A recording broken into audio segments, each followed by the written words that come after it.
Again, it's time for my daily regimen of medication to keep me crazy. To keep me sane. Oops, I think I did a Freudian slip there.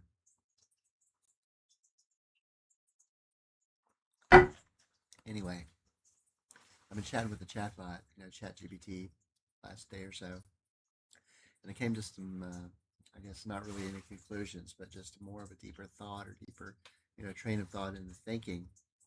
Questions about reality being subjective as they are, because it seems like we can't, agree as a world on what fundamental reality it actually is.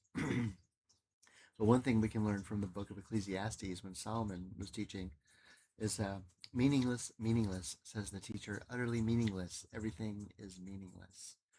Um, Fear God and keep his commandments, for this is the duty of all mankind.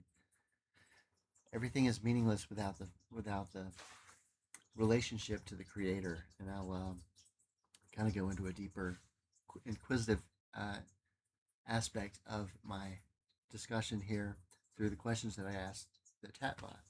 It's like, does God exist? And so there's major mainstream arguments for God, but there's also rebuttals to each of them. Does reality exist in any way that can be agreed upon? There's solid arguments for quantum consciousness and its relation to reality. There are also solid arguments against the belief of consciousness and its effective decoherence of the wave function, saying it's only the measurement. So why does something exist rather than nothing? If something needs a cause, why does God not need a cause? Can future machine life be conscious or even believe more deeply about philosophy than humans because of possessing greater information? Or would they be less philosophical because of the vast amount of information they have to explain reality?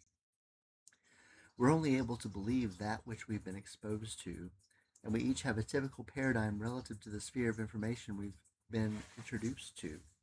In order for the human brain to think about the nature, of existence, there must be many systems working together, including reasoning, planning, abstraction, self-awareness, and the ability to infer an outlying cause not originating from the reality in which we perceive. By the way, I wrote this. This is not written by AI.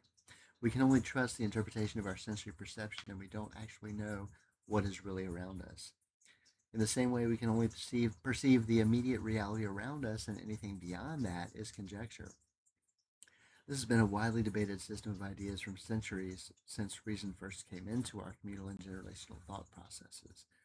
This boils down to the two main streams of thought, which I'm just coming back to a realization of: idealism and materialism. People of each school of thought are generally in disagreement about the nature of God, consciousness, reality, and the future of machine intelligence. I'm saying all this because I recently used a bad word on Facebook that I was convicted of and edited, but also because of what all of it on the idealism side should boil down to further is the central idea of Jesus and the Holy Trinity. The chatbot seems surprised that I combined the question of the simulation with the idea of the Trinity consciousness of God, and as it should, because nobody thinks like that. If we are to continue to be a functional world into the future, we're going to need something we agree on, and if we can't actually agree fundamentally, we will be lost.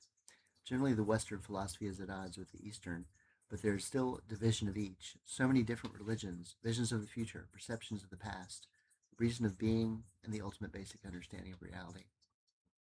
Chatting with the bot has challenged me and only made me more confused as to why our beliefs differ so much across the world. Let me challenge you to think more about the nature of reality. I don't believe in accidents, especially not one this detailed. I also believe that anyone who calls on the name of the Father will see him. So it's up to each one of us to initiate that relationship with our godly Father and to allow him to nurture us so that we can feel for ourselves that power that only comes from the almighty hand of God. I know I can't convince anyone, but I know that once the truth of God is personally perceived, it is life-changing, never forgotten, awe-inspiring, humbling, enlightening, and emboldening through the power of the Holy Spirit. Jesus is real. If you want to check out more of what I have to say, you can look at my website, www.ask-tommy.com. You can find me on YouTube at Tommy at at YouTube Tommy at 6644, whatever it is. I can't remember. There's a link on my website. But anyway, thank you for watching, and I appreciate your time and listening to me. Thank you.